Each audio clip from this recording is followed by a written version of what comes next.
In Seattle, the median sold price in May actually went down from April. April had seen a record high of median sale price in Seattle of 1 million. And in May, that number then has dropped to 980,500, so down just 2%, and also down from March when it was 992,000. But overall, it is still up 2.4% from last year in May. So just because it's down a couple months does not mean all of a sudden home prices are crashing. It's still actually higher than last year.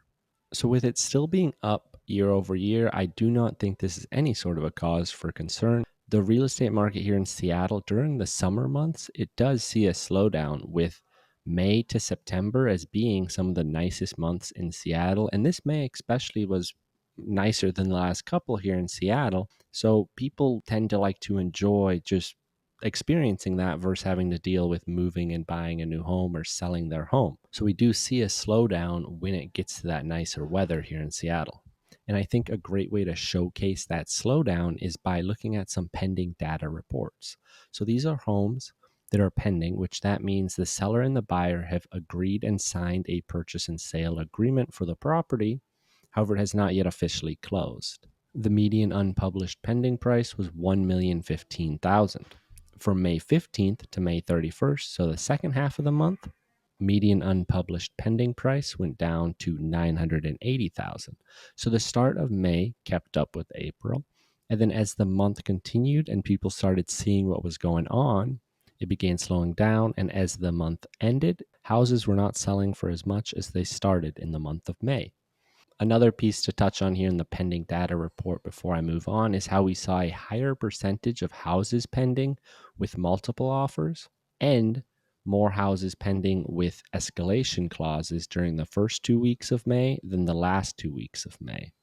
And the first half of May then also had less financing addendums and less inspection addendums than the last 2 weeks of May saw. What that means is at the start of May, less people were putting in inspection contingencies and financing contingencies into their offer than they are now at the end of May. So the housing market is cooling off in terms of pricing. That's what this data is showing. But what about the actual transactions? And that is where, to me, it is very noticeable that people in Seattle aren't, or they just can't buy houses like they used to.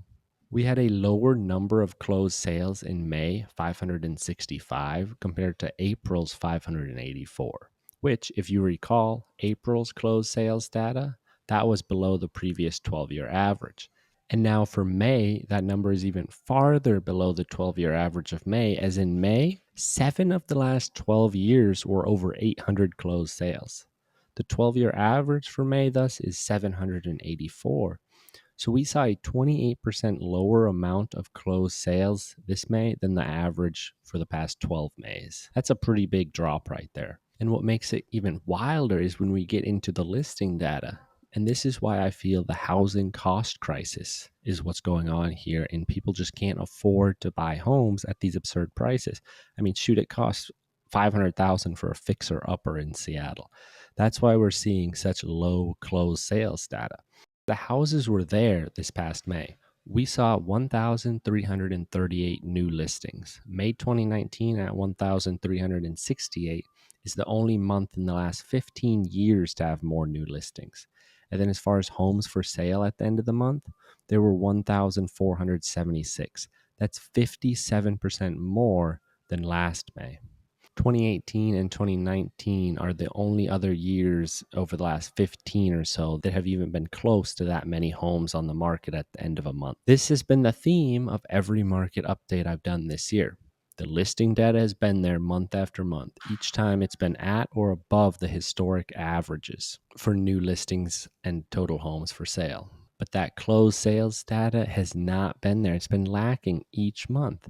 And this past May was the cherry on top of it all, with that massive new listing numbers, only to then have less closed sales than the previous month. Continually, month after month, more and more new listings showing up and less people buying them. Well, that has led to a continued climb of the month supply of inventory closed. A seller's market is seen as 0 to 3 months. A more even or fair market is seen as more 4 to 6 months. And then when it gets above 6 months, the advantage is then going to the buyers where they have the negotiating and bargaining power in deals and transactions. Seattle has been in a seller's market since November 2011. That was the last time the month supply of inventory hit 4. But we are actually getting closer and closer to that number. We are inching our way to 4. It has risen every month this year, and for May, it just hit 3 months, which that 3 months is the highest it has been since September 2012. Now, everybody locked in that ultra low rates from 2021 to 2022. They refinanced or they bought a new home and got that low rate.